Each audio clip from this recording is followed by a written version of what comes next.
Hey, thanks and welcome to the podcast today. Once again, if you want to watch the video version, go to my website at davidavrin.com. It's on YouTube as well. And of course, we're on all of the audio platforms. I got great hair today, so I think it's a good time to watch the video version, but it's up to you.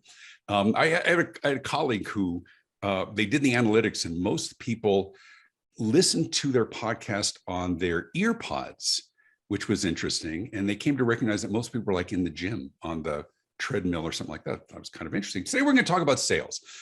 You know, as they say, nothing happens until somebody sells something. People put a lot, probably far too much faith in their passion, or as Simon Sinek says, you've got to know your why, which I don't really agree with. I think he's awesome, but I think you have to know their why. Right? You have to know what's important to them. I don't think people buy from you because you're passionate about something. They buy from you because they need something, and you can fill that need better than others. So I'm excited to talk to Jason Cutter today. Let me read his quick bio, then we'll say hi officially. He's the CEO of Cutter Consulting Group. He's a mindset and scalability expert. And even though he didn't have a sales upbringing or background, we're going to learn more about that. He knows what it takes to be successful in sales and build profitable teams. He's got books, podcasts. He works with clients and focus on helping them close more deals, make more money, produce scalable results. And we'll talk more specifically about the other books that he has. Jason, thanks and welcome to the show today. I am super excited, David. Thanks for having me. And yes, for everyone, make sure to watch the video. David's hair is spot on. That's what I'm saying. I know. That's what I was saying. You know, definitely don't watch it for me, but watch it for David. Oh, no. Handsome men on the show today. We don't have to talk about hair anymore. Let's talk first. Tell me about your background. As I was reading and saw some of your podcasts and other things as well, this background in marine biology. I want to hear about your clearance, your top security clearance, and what led you to all of this. And then we'll talk more in depth for our audience about some of the things that are working today, about why we should not focus on the sales experience. But give us a little bit about your background first. Yeah, so like you mentioned, I have a bachelor's degree in marine biology from UC Santa Cruz. I spent years tagging sharks in and around that area. And the punchline statement about my childhood relative to people is that at one point I was the 19-year-old standing on a 21-foot boat, guarding the bait so the sharks didn't eat it. We were being surrounded by 3 18-foot great white sharks at the time. And that was still a better, smarter, safer choice than dealing with humans in my mind. Yeah, I think many entrepreneurs would feel the same. And was there an epiphany? What caused the change? You lose a limb? No. I had an inkling and a desire to have some cool non-life-threatening shark bite scar that I could take with me, but it's tough to really plan that accordingly. So I never really fulfilled that. No, I mean, my 2 loving parents, they're still together to this day.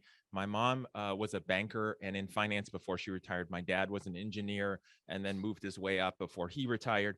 So I have 2 analytical parents. My mom as a banker, and just what she saw, hated salespeople, still hates gross salespeople, but she appreciates the one who do it right. So she hated that. I was also shy, awkward, bullied, late bloomer, only child that didn't fit in anywhere. And so that combination led me to anything but careers with people. I fought it for a while, but it turned out I got a job at a restaurant as a busser, and it turned out, okay, I was okay with people and then a server. Still wasn't sure what I wanted to do. Marine biology didn't go anywhere because I needed more school, and I decided not to do that. One thing led to another. I was in Seattle doing tech support while that was still a thing in the US. Realized that wasn't my thing. And then at 27, I fell into something that is sales, but it was the mortgage business 2002, which at that time with the real estate boom and interest rates, it was pure order taking. We joked about you don't even have to show up much and you're going to make 6 figures. So I learned nothing about sales, even though I was in a sales role. I just saw it as helping people. And for years, I even now, I don't think of what I do as sales, because sales to me is still that dirty word that people don't like. Sure. And back in the day, right. And back in the day, you were probably like, this is so easy. I have so nailed this. It's like parents with their first kid, and the first kid is just perfect, and they see somebody else with a kid who's crying, and they're going, oh, they clearly don't understand what we do. When did it hit you that it wasn't as easy as shooting fish in a barrel? So I was in the mortgage business for a few years, still things were raging. And I was like, this is boring and unfulfilled, and I don't enjoy this. And people around me are like, are you stupid? Like, you're walking away from gold mining when there's a gold rush. And I'm just like, yeah, this doesn't feel, I don't enjoy helping people get into large amounts of debt. It's just me. I don't enjoy it. I don't think most people should do it. I don't think it's responsible. Makes sense. So many reasons. And I was like, yeah, I'm not interested. So I went into business with a friend of mine, and we were helping people who were in foreclosure, about to lose their houses, try to help keep their house, save their house, sell it before, anything but the sheriff coming at 10 a.m. to kick them and their stuff out. That's when I realized that should be easy. That should be easier than anything, because that person wants help or they're going to be homeless. Then what I realized is, no, that person is deeply addicted to their house and their habits and their behaviors. And that if they haven't fixed it by now, that's a hard one. And that's when I started studying persuasion, studying even addiction things. And how do you get someone to, that first step is admitting you have a problem. And that's when I realized, like, okay, I still didn't call it sales because I thought sales was gross, but I'm like, okay, this is effort. Most people look at sales that way, or you hear sales and you think the guy with the white belt and the white shoes and the plaid jacket saying, well, what's it going to take to get you in this car? Tell me about when you started doing this more effectively. What were the aha moments, and how did that manifest in some of the sales work that you did and the teams that you worked with? Because you actually, I mean, you're humble in that you don't have a formal background or training, but you've done sales for a long time. I have, and it's interesting because as I've gone into various roles in leadership, at first being pushed into it, just against my will, if you will, is realizing, okay, breaking down what works, what I do that works. And really it's that process of trying to figure out, like you said in the intro, where somebody has a need, where is it that somebody could use help, needs something, wants something, and then do I have that thing? And if I do, then really the gloves are off. It's like, how do I help you get unstuck? If I can't help you, send you on your way. There's 7 billion people on the planet. I don't have to twist your arm. Like, I don't need that. And realizing, like, yeah, so it was in those foreclosure era days, which, was spanned about 5 years, where I realized it. And then here was the big trick. Here was the huge aha for me, is I went to work for a company where we did it all over the phone instead of face to face, which I had been raised on. And I was like, that's impossible. You can't sell over the phone, because I was raised face to face and you had to do everything face to face. And then it was like, no, we have to do it over the phone. Anybody in the country, doesn't matter. And then built a process that effectively moved someone towards some kind of solution that they felt good about, that worked for the company and was profitable at scale over the phone. That's when I realized, okay, yeah, I figured out some basics with this for sure. Okay, devil's advocate. There's no shortage of people, professionals, authors, speakers, companies who teach sales. Sales is probably the oldest profession, older than the other one that people reference from time to time. What is it that people don't get? What is it that organizations, and maybe it's just something that used to work that no longer does, but what's the biggest mistakes that you see salespeople and their employers making? That is a huge question, thinly veiled as this really simple, easy sounding question that you've thrown out there. Try not to take up the rest of the program. No, but you're fine. No, go ahead. I mean, what do others get wrong? I mean, because there's no shortage of people who espouse knowledge in this. What's different? What are they doing wrong? I think one of the biggest things that organizations do wrong is they think that if I just hire the right people and I let them loose, they'll know what to do and they'll make it rain, right? And if they don't work out, and if they're not the right people, I will just fire them and continue to hire people until I get enough butts and seats that are the right people. It's like a sports organization, like basketball, thinking, all right, all I got to do is find 12 superstars, and literally we can just sit back. We don't have to practice. We don't have to do training. I don't have to worry about anything. I just sit back and count the money because I got 12 LeBrons on the team, which is not possible. It's not scalable. It implodes because too many personalities and egos. You can't scale that. So that's the first thing. And it's usually a result of people at the top who were once in sales and they were superstars and they think everyone else sees the world like they do. So just find a whole bunch of people like them who think they're amazing and great at sales and talking people into stuff. And that's great, which when I see organizations take that approach, it might work. They have lots of up and down. They have huge turnover problems. They have terrible compliance issues. And to your side of the house, which is what your focus is, customer service nightmares all day because of what was promised and said or not promised and not said from the sales side. And it's makes sense. So is there a disconnect? And it's a leading question because I already know the answer. A disconnect between oftentimes what superstar salespeople sell, say, promise, and leaving somebody else to deliver it all day, right? I mean, it is unfortunate side of it too. It's part of human nature. Most people only care about themselves. The kind of personality that defaults into sales and is hired into sales and is just let loose without any accountability will mostly focus on themselves, right? I'm not saying everyone in sales. I'm just saying that kind of person. And then what happens is they're just doing whatever it takes to close that deal, usually either over-promising or under-promising, leaving out details, talking about how amazing it is. I mean, here's the thing. No product or service is without fault. I don't care who you are. There's always a trade-off. Either it's really expensive or there's something someone's not going to like. That's a trade-off. Good, fast, and cheap. 2 out of the 3, never all 3. And so then that just leads to somebody who gets over to the other side, implementation, onboarding, and they're like, well, they didn't tell me about this, or that's not what I thought I was getting. And so that caused a lot of issues. But doesn't the company... No, you go ahead and finish. I was going to say the other part for your initial question is, and here's one of the big changes, and this is why I see literally so many organizations still do not get over the phone, in person, at trade shows, conferences, door to door. It doesn't matter.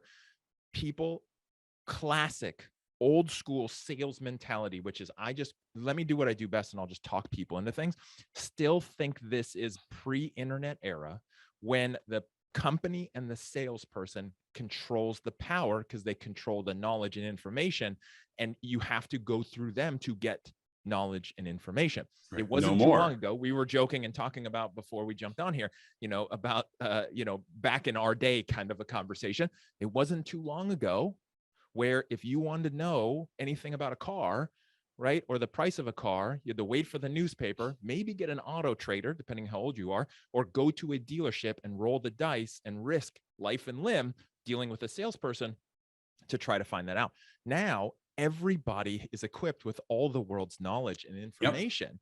So salespeople, it's no longer their job to lecture, to tell, to monologue. They still do it, but they're absolutely wrong in their approach and absolutely missing the mark of what people actually want in 2022. Well, let's talk about that disconnect then, because I talk about that as well, right? We walk into a dealership now, we know everything about the car, right? We know that there are features and benefits and trim package available and competing models from others as well. We probably know what the dealer paid for the car before we walk in the door, right? And we go in armed. We're not going to pay more. How do you suggest? Let's go to away from the diagnosis into the prescriptive part. How do smart people deal with that differently today? Recognizing that we have more information doesn't mean it's always accurate, right? Armed with information, but going from that process of selling to recognizing that we are going to buy, as opposed to going for them to sell to us. How do you counsel your clients, train others to approach that interaction differently? So there's a main shift. Classic sales, right? Using sales in those terms of what we're talking about is a push model. It is I have something. I now have you and you have a pulse. I'm going to push you across the finish line one way or another. Sometimes manipulation, sometimes persuasion. I mean, even companies don't like to hear this, but hey, if you buy today before the quarter ends, we'll give you 10% off. That's manipulation, right? They don't like to agree. I think all those some may call it incentive. Probably going to fall apart. Right. But you're bribing them to take action today for your reasons, not tomorrow for their reasons, right? Like and that's what companies don't want to admit, because they just want to keep doing, they want to play this game over and over again. So the difference is, instead of pushing sales and pushing people to buy, and again, not the people like the buy versus being sold, I mean just like the strategy of pushing. You want to be a leader as a salesperson, no matter what your role is, and you want to pull people along the journey with you. And to do that takes this radical shift that I've been talking about a lot over the last year. Is most people in sales and most companies think they are the hero in the story. They're there to save the day, their brochure, their website, the scripting, the monologues, the fact that when you call and talk to a salesperson or show up in a trade show booth, they will monologue for 3 to 5 minutes about how amazing they are and how everyone wants it and you want it. And it's like, wait, who's the hero, you or me? The problem is that everybody, every human sees themselves as the hero of their own journey. And there can only be one hero in a story, and the customer is always right, which means they are always the hero, which means you, the salesperson, are either the sidekick, Han Solo, or you're the bad guy who also thinks he's a hero, Darth Vader, and you're going to lose. Right. So instead of trying to be the hero, great professional salespeople, again, doesn't matter how long you've been doing it, doesn't matter what you're selling. When you go into guide mode, you should be the guide and see yourself as the guide, which is, what is your issue and goal? How do I help you? Can I help you? Do I have the solution in getting you up the mountain safely? Great. Follow me. I'll get you there. And then people will just follow you, right? It's about leadership as a guide instead of, I'm the keeper of knowledge and information, and I'm going to push you. And I'm going to get through 3 no's or 7 no's or 42 yeses or whatever. No, just be a guide. Right. And let's back up a little bit, because I think it's really important because certainly everybody who's listening or watching this right now doesn't have that traditional sales model, right? We've come from a lot of different industries.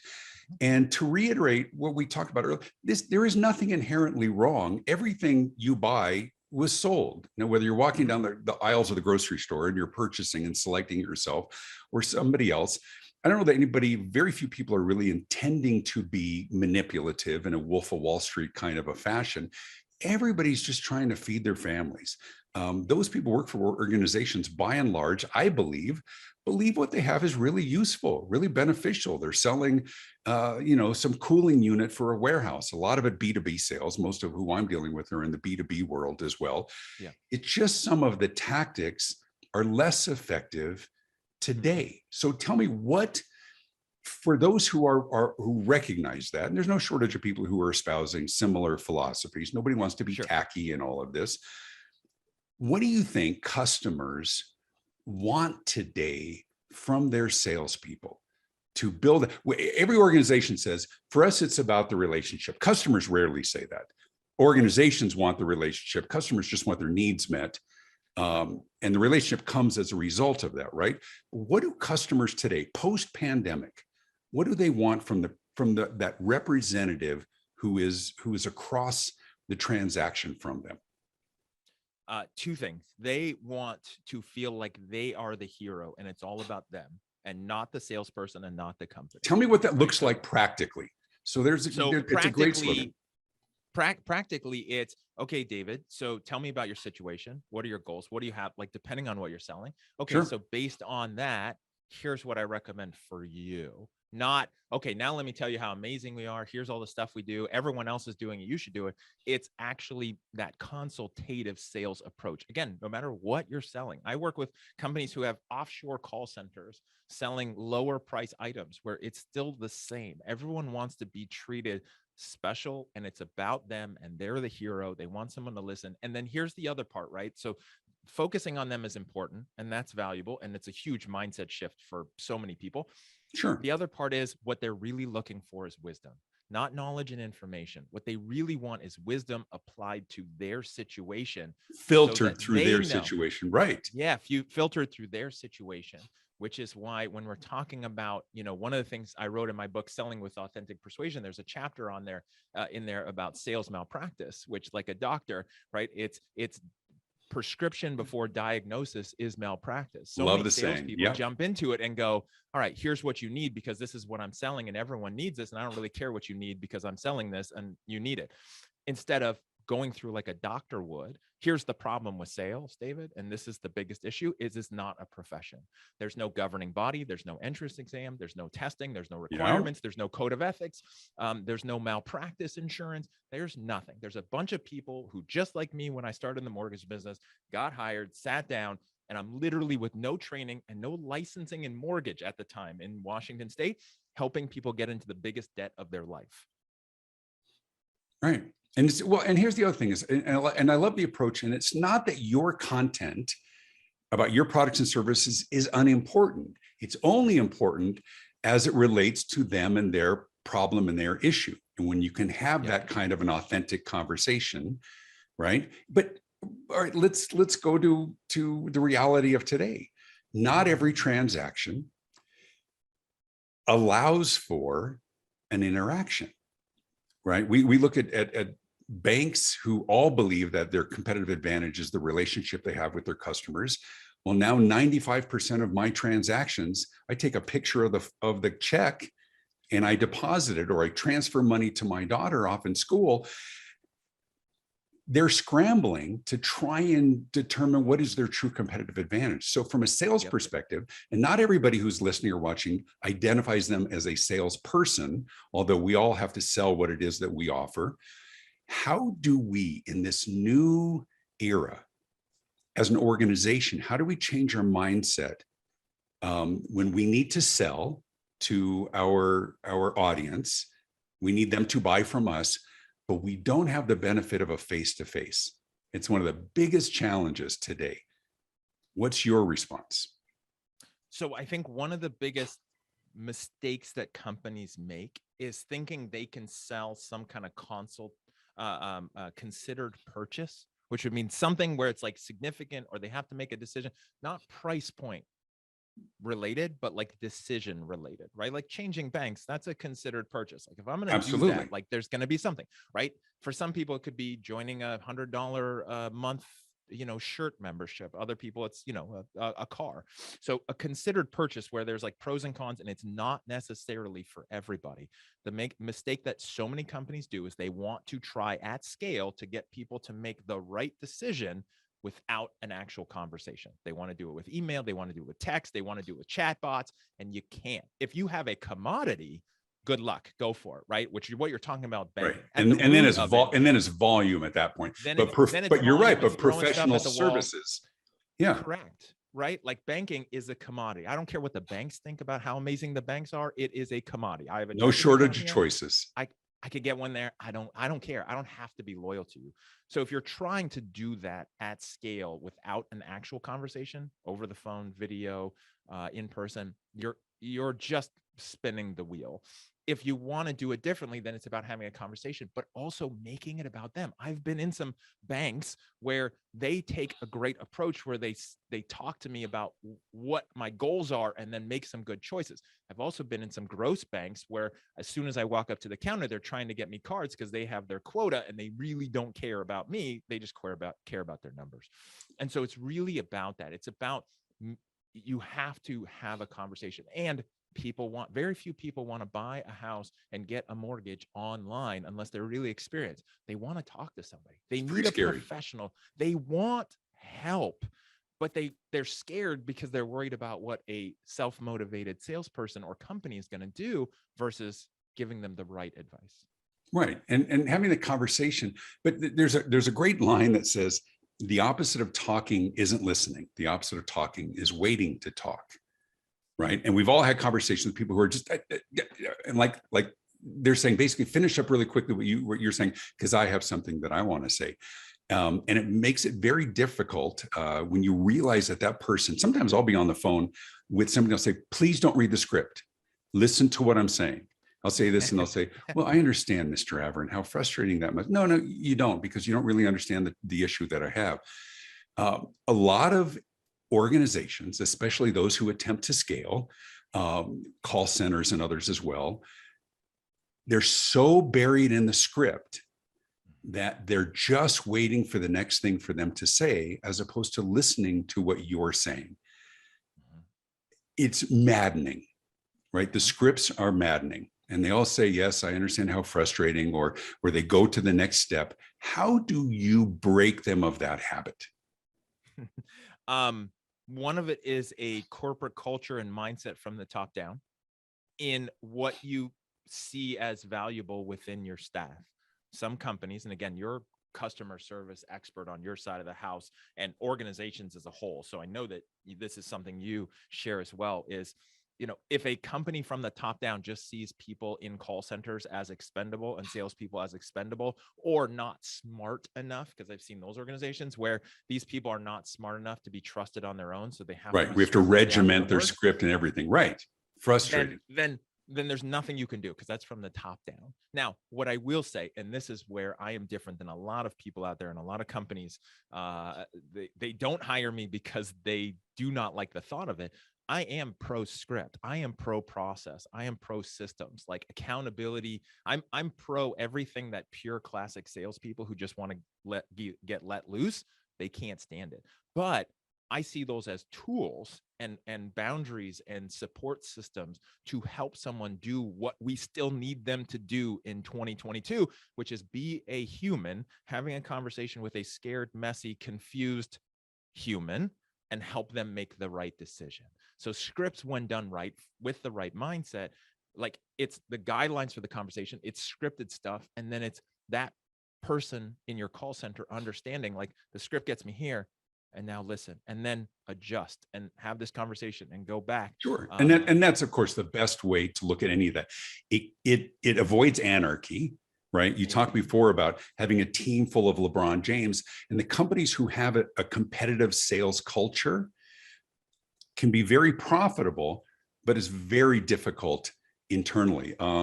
Dave Logan talks about that in tribal leadership, right? That what's a level 1 tribe, a level 2, and I think a level 3 tribe is the sales culture, and the internal conversation is, I'm great, you suck, right? And then there's the competitive, and they've got the leaderboard and everything else, and the bean counters like it. And when you really take a step back, and especially in today's world, it's certainly less effective. Tell me really quickly, in a couple of minutes we have left, about the book. And I know it's not necessarily your most current, but most relevant here. Talk to me about reasons not to focus on the sales experience. Where did that title come from? So I wrote that with a friend of mine, Nick Glimsdahl, who also wrote one, Reasons Not to Focus on the Customer Experience, and then also the Employee Experience. And we did some podcast stuff together, and I was like, we need to write one for sales. And obviously the punchline for anyone listening and paying attention, because they're going to think, okay, what are the reasons? There are no reasons. Like, literally, there are no reasons not to focus on the sales experience, which is the point of the book. Got it. So the book is really a conversation starter, and it is 10 chapters with questions about 10 parts of an organization that you should focus on within sales. And then it's mostly just space for you to write out what you should be building for your organization. And it's the common areas that companies don't like to focus on, because they think, oh, we don't need to focus on recruit. We're not closing enough deals. It's not recruiting. That's the problem. It's, I got to add more spiffs. No, it's, who are you hiring? How are you hiring? How are you training them? Sure. All of these things that organizations don't realize lead to it. So was a super fun project. I love it. It's a great conversation starter. It's great to take into an organization. We have companies, you know, Nick and I that have worked with separately, where they're like, all right, we'll take 50 of these, come in and do a workshop for our team and help us build a world-class sales experience and operation, instead of just, I call it, playing sales. We're talking to Jay Cutter here. Jay, one last question. What do you think is the real competitive advantage? What's the primary competitive advantage today in a time of essentially parity, commodity? Everybody's good. I mean, if they weren't good, they wouldn't survive today with all of the online resources for complaining about them. What's the real competitive advantage you're seeing with the organizations that you're working with? It is that sales experience, right? The big difference is having a sales experience that people enjoy as a customer, because so many of us can think about times when we're a customer in our lives. We walk into a store, a restaurant, whatever, and we have a great experience. And we're like, that felt so different than A, what I've experienced before, and B, what I was worried was going to happen, Sure. right, on any end of the spectrum. And so when you do that, when that sales experience feels different and it's about that customer, it will immediately set you apart from most everybody out there. And what I'll tell you, when times get tough in your industry, like right now, mortgage rates have gone up. So many mortgage companies now actually have to work for a living and figure out how do they find customers and keep them. That's the difference, right? You can't just be a commodity low rate company. You have to give a good experience that people are like, that was amazing. And I want to tell my friends and family, and I'm super happy with it. And that makes the whole process easier. Perfect. If people want to get a hold of you, Jason Cutter, learn about more of your books and others as well, how do they get in touch with you? Easiest thing, if you want to know more information, I have some ebooks too that I'm always happy to send about overcoming objections and building teams and motivating teams. You can email me, jason@cutterconsultinggroup.com. Again, jason@cutterconsultinggroup.com. And then for a hub for everything from the printed books to the podcast, jasoncutter.com is a great starter hub for that and all of my social media links. Perfect. And we will put that in the show notes as well. Jason, thanks for taking time to chat. Hang on to the other side. We will chat in a moment here. You can also pick up a copy of my new book as I grab it. Where is it? Here it is. It's called The Morning Huddle: Powerful Customer Experience Conversations to Shake You Up, or Wake You Up, Shake You Up, and Win More Business. In fact, all of my books are available on Amazon.com. Be sure to click to like this podcast. Please click to like it, subscribe, and leave your comments. Comments are really important as well. You can click the little bell icon to receive notifications of new episodes. And you can learn more about my speaking, my consulting on customer experience. I've spoken to 24 countries around the world. Just look me up at davidavrin.com. Thanks for tuning in. This is Customer Experience Advantage Podcast. Remember, leave a comment. Big thanks to my guest, Jason Cutter. I'm David Avrin. Be good. This has been the Customer Experience Advantage Podcast with David Avrin. Feel free to leave a comment and be sure to hit the thumbs up button. You can listen to past episodes and be notified of future ones by subscribing on your favorite podcast platform.